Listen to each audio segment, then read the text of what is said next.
एक आदमी जो हाई स्कूल की शिक्षा भी पूरी नहीं कर पाया।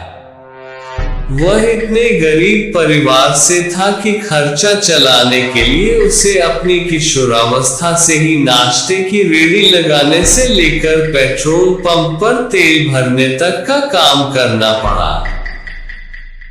ऐसे लड़के ने जब एक वृद्ध के तौर पर दुनिया को अलविदा कहा तो उसकी संपत्ति का मूल्य 62,000 करोड़ रुपए से भी ज्यादा था। अगर आप अब भी इस शख्सियत को नहीं पहचान पाए तो हम बात कर रहे हैं धीरूभाई अंबानी की।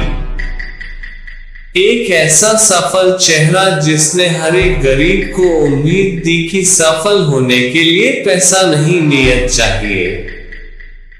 सफलता उन्हीं को मिलती है जो उसके लिए जोखिम उठाते हैं। धीरूभाई ने बार बार साबित किया कि जोखिम लेना व्यवसाय का नहीं आगे बढ़ने का मंत्र है।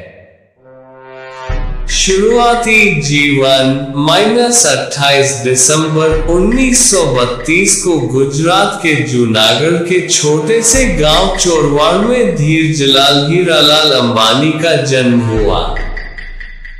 पिता गोवर्धन भाई अंबानी एक शिक्षक थे। माता जमुनाबेन एक सामान्य गृहिणी थी। धीरूभाई के 4 भाई बहन और थे।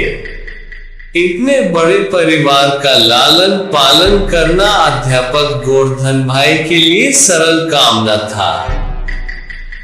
एक समय ऐसा आया कि आर्थिक परेशानियों की वजह से धीरूभाई को पढ़ाई बीच में ही छोड़नी पड़ी और उनकी स्कूली शिक्षा भी अधूरी रह गई। पिता की मदद करने के लिए धीरूभाई ने छोटे मोटे काम करने शुरू कर दिए। व्यावसायिक सफर की शुरुआत। यह उदाहरण कि हर एक सफलता के पीछे ढेरों असफलताएं छुपी हुई होती है, धीरूभाई अंबानी पर एकदम सटीक खरी उतरती है। पढ़ाई छोड़ने के बाद पहले पहल धीरूभाई ने फल और नाश्ता बेचने का काम शुरू किया, लेकिन कुछ खास फायदा नहीं हुआ। उन्होंने दिमाग लगाया और गांव के नजदीक स्थित धार्मिक पर्यटन स्थल गिरनार में पकोड़े बेचने का काम शुरू कर दिया। ये काम पूरी तरह आने वाले पर्यटकों पर निर्भर था, जो साल के कुछ समय तो अच्छा चलता था, बाकी समय इसमें कोई खास लाभ नहीं था। धीरूभाई ने इस काम को भी कुछ समय बाद बंद कर दिया। बिजनेस में मिली पहली 2 असफलताओं के बाद उनके पिता ने उन्हें नौकरी करने की सलाह दी। नौकरी के दौरान भी बिजनेस। धीरूभाई के बड़े भाई रमणीक भाई उन दिनों यमन में नौकरी किया करते थे।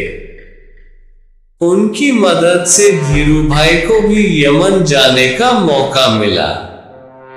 वहां उन्होंने शेल कंपनी के पेट्रोल पंप पर नौकरी की शुरुआत की और महज 2 साल में ही अपनी योग्यता की वजह से प्रबंधक के पद तक पहुंच गए। इस नौकरी के दौरान भी उनका मन इसमें कम और व्यवसाय करने के मौकों की तरफ ज्यादा रहा। उन्होंने उस हर एक संभावना पर इस समय में विचार किया कि किस तरह वे सफल बिजनेसमैन बन सकते हैं। 2 छोटी घटनाएं बिजनेस के प्रति उनके जुनून को बयां करती हैं। ये दोनों घटनाएं उस समय की हैं जब वे शेल कंपनी में अपनी सेवाएं दे रहे थे। जहां वे काम करते थे, वहां काम करने वाला कर्मियों को चाय महज 25 पैसे में मिलती थी, लेकिन धीरूभाई पास ही एक बड़े होटल में चाय पीने जाते थे, जहां चाय के लिए 1 रुपया चुकाना पड़ता था। उनसे जब इसका कारण पूछा गया तो उन्होंने बताया कि उसे बड़े होटल में बड़े बड़े व्यापारी आते हैं और बिजनेस के बारे में बातें करते हैं। उन्हें ही सुनने जाता हूं ताकि व्यापार की बारीकियों को समझ सकूं। धीरू भाई ने अपने ही तरीके से बिजनेस मैनेजमेंट की शिक्षा ली, जिन्होंने आगे चलकर वॉटन और हार्वर्ड से पारंपरिक तरीके से डिग्री लेने वाले को नौकरी पर रखा। इसी तरह दूसरी घटना उनकी पारखी नजर और अवसर भुनाने की क्षमता की ओर इशारा करती है। हुआ यूं कि उन दिनों में यमन में चांदी के सिक्कों का प्रचलन था। धीरू भाई को एहसास हुआ कि इन सिक्कों की चांदी का मूल्य सिक्कों के मूल्य से ज्यादा है और उन्होंने लंदन की एक कंपनी को इन सिक्कों को गलाकर आपूर्ति करनी शुरू कर दी। यमन की सरकार को जब तक इस बात का पता चलता वे मोटा मुनाफा कमा चुके थे। ये दोनों घटनाएं इशारा कर रही थी कि धीरूभाई अंबानी के पास एक सफल बिजनेसमैन बनने के सारे गुण हैं। चुनौतियां और सफलता। यमन में धीरूभाई का समय बीत रहा था कि वहां आजादी के लिए लड़ाई शुरू हो गई और ढेरों भारतीयों को यमन छोड़ना पड़ा। इस परेशानी के आलम में धीरूभाई को भी यमन छोड़ना पड़ा। ईश्वर ने एक सफल बिजनेसमैन बनाने के लिए परिस्थितियां गढ़नी शुरू कर दी। इस नौकरी के चले जाने के बाद उन्होंने नौकरी की जगह बिजनेस करने का निर्णय लिया, लेकिन व्यवसाय शुरू करने के लिए पैसों की जरूरत थी। धीरूभाई के पास निवेश के लिए बड़ी रकम नहीं थी, इसलिए उन्होंने अपने मामा त्रयंबकलाल दामानी के साथ मसालों और शक्कर के व्यापार की शुरुआत की।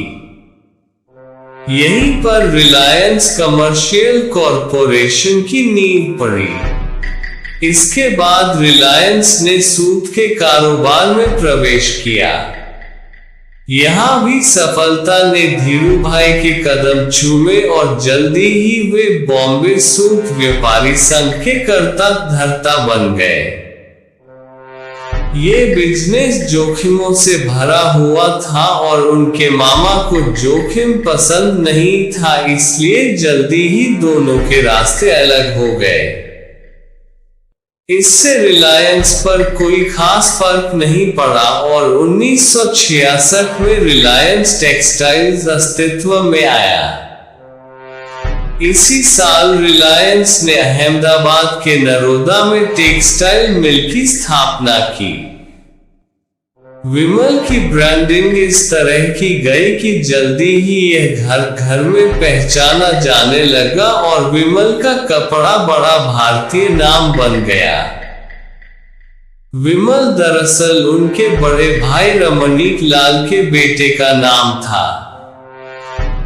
इन्हीं सब संघर्षों के बीच उनका विवाह कोकिलाबेन से हुआ, जिनसे उन्हें 2 बेटे मुकेश और अनिल तथा 2 बेटियां दीप्ति और नीना हुई। उन्होंने इसके बाद कभी पीछे मुड़कर नहीं देखा और रिलायंस कपड़े के साथ ही पेट्रोलियम और दूरसंचार जैसी कंपनियों के साथ भारत की सबसे बड़ी कंपनी बन गई। इन सब के बीच धीरूभाई अंबानी पर सरकार की नीतियों को प्रभावित करने और नीतियों की कमियों से लाभ कमाने के आरोप भी लगते रहे। उनके और नुस्ली वाडिया के बीच होने वाले बिजनेस घमासान पर भी बहुत कुछ लिखा गया। उनके जीवन से प्रेरित एक फिल्म गुरु बनाई गई, जिसमें अभिषेक बच्चन ने उनकी भूमिका का निर्वाह किया। लगातार बढ़ते बिजनेस के बीच उनका स्वास्थ्य खराब हुआ और 6 जुलाई 2002 को उनकी मृत्यु हो गई। मृत्यु के बाद उनके काम को बड़े बेटे मुकेश अंबानी ने संभाला।